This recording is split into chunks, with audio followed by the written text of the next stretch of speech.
this is Teacher Ems, your teacher to the rescue. And today, we're gonna have fun learning together. Let's sing our alphabet song together. Are you ready? Let's get started. 1, 2, 3, 4. When we learn this song, you'll see. Ready to read, then we will be. Alligator, bear, cat and dip, dog, elephant, fox, goat and hippo, iguana, dog, koala, lion, monkey, nest, otter, pig, queen and rabbit, seal and turtle, umbrella, then whale and telephone, yo-yo, zebra. It was fun and now we're done. It's great indeed. Now it's time to read. Always remember, kids, recognizing the letter, knowing the sound, and learning how to write the letters are the road to literacy. Let's look for the mystery letter. Where is that mystery letter? Let's sing. What is the letter today?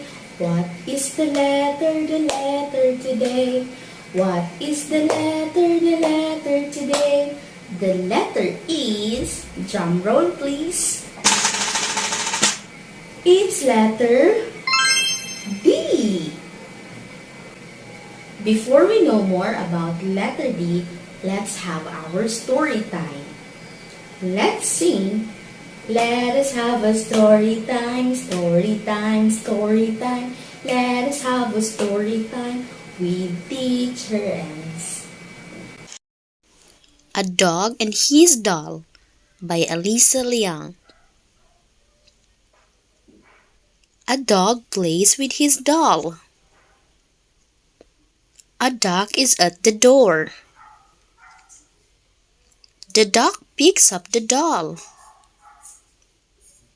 The dog says, "Put down the doll."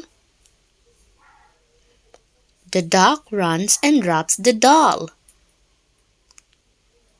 The dog catches the doll. In our story, dog, doll, door, duck, what letter do they start? Can you tell me? Good job! It's letter D. Our lesson for today, kids, is all about letter. What letter is this again? Good job! It's letter D. Now, what is the sound of the letter D? The sound of the letter D is D. D. Say it again. D. D. Can you do it on your own? Great job! Now this is the uppercase D and this is the lowercase d. But you can call them Mommy D and Baby D. What is this again? Nice! It's the uppercase D and this one? Great! It's the lowercase d. Before you write, it is important to be familiar with the lines needed to form a letter. Now, how many lines do we need? Let's count. 1, 2. We need 2 lines. Now, how do we form the uppercase D? We need 1 standing line and 1 curved line. This is the uppercase D. We're done with the uppercase D. This time, let's have our lowercase d. How many lines do we need? 1, 2. We need 2 lines. Now, how do we form the lowercase d? We need 1 standing line and 1 curved line also. This is the lowercase d. This is our DIY alpha build. You may grab a copy by downloading the free template in the description box below. Let's trace the letter D using paper and pen. Don't forget the alpha build. We need standing line going down and a curved line.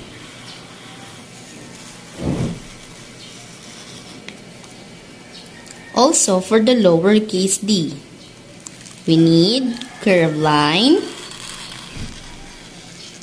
and a standing line going down.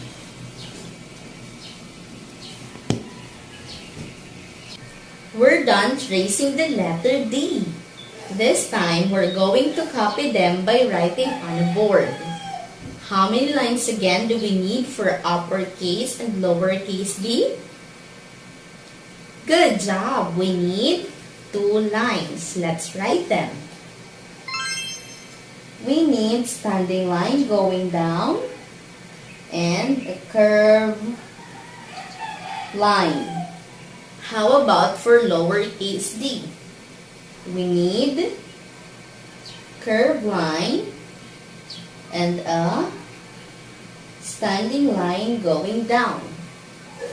This is the uppercase d and the lowercase d. Now, let's look at pictures of things around us that start or begin with letter D. Don't forget to say the sound first and tell the name of the picture. Let's get started. Dog. Doll. Duck. Deer. Donkey. Donut. Doctor. Dinosaur. Activity time! Don't forget to check the description box below for the free template. And once you're done with your work, you may upload and tag me on Instagram and Facebook. The first activity is this is my letter book. Just like the other activities, you may color the things that start with letter D. Color the uppercase D to get through the maze. And also the lowercase d. We also have I spy the letter D or the uppercase D. And this one is for the lowercase d. Don't forget to use a dot marker or color the circles with the correct letter. We also have rainbow ride. Use your crayons to trace the letter. And this one is for the lowercase letter. Dot the letter. Use a dot marker to fill in the letter. We also have for lowercase d. You may roll the dice and trace a letter on the matching line for our roll and write. And this time, color and read. Color the pictures and read the sentences. Our next and last activity is the letter D craft.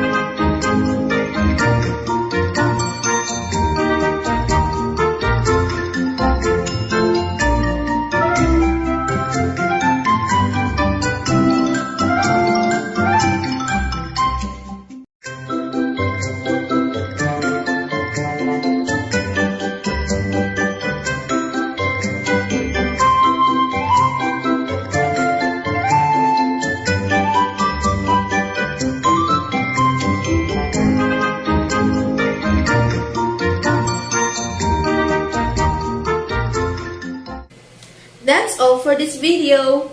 Hope you learned something from Teacher Ems. Thank you for watching and don't forget to subscribe. Thank you. Bye.